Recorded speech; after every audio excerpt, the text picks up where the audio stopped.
నేను వచ్చి అతన్ని స్వస్థపరుస్తా అని ఆ శతాధిపతితో ప్రభు చెప్పినప్పుడు ఆ శతాధిపతి అంటాడు, నీవు నా ఇంటిలోనికి వచ్చేటప్పుడు నేను పాత్రుడను కాను, నీవు మాట మాత్రము సెలవేము, అప్పుడు నా దాసుడు స్వస్థపరచబడును. దేవునికి మహిమ కలుగును గాక.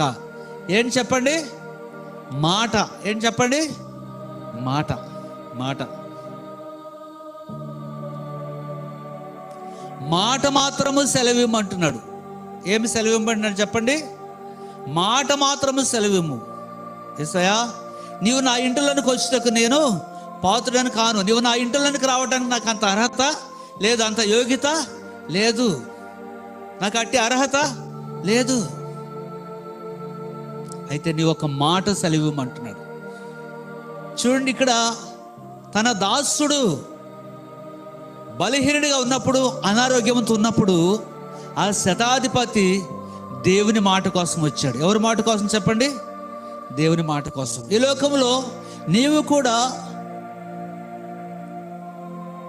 నీకు కూడా ఏదో ఒక అవసరం ఉంటుంది. ఈ లోకంలో మానవులుగా మనం జీవిస్తున్నప్పుడు మనకు కూడా అనేక ఇబ్బందులు ఉంటాయి, అనేక సమస్యలు ఉంటాయి. అది నిందలు కావచ్చు, అవమానాలు కావచ్చు, అప్పు సమస్య కావచ్చు, ఇంకా మరి ఏదైనా కావచ్చు.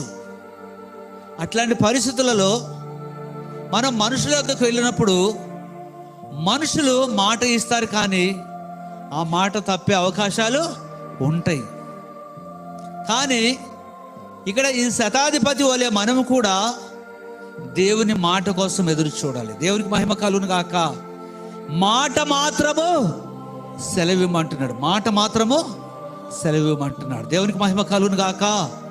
హల్లెలూయా, హల్లెలూయా. మాట మాట మాట. ఈ లోకంలో ఉన్న అధికారుల సహాయం మనకు కావాలి, ఇరుగు పొరుగు వారి యొక్క సహాయం మనకు కావాలి, బంధువుల సహాయం మనకు కావాలి, మన గ్రామస్తుల సహాయము మనకు కావాలి, వద్దంటలేదు. కానీ కొన్నిసార్లు వారు మాట ఇచ్చి నెరవేర్చలేరు అన్నమాట. కానీ ఇక్కడ శతాధిపతి దేవుని ఎదుకు వచ్చాడు. ఎవరు ఎదుకు వచ్చారమ్మా?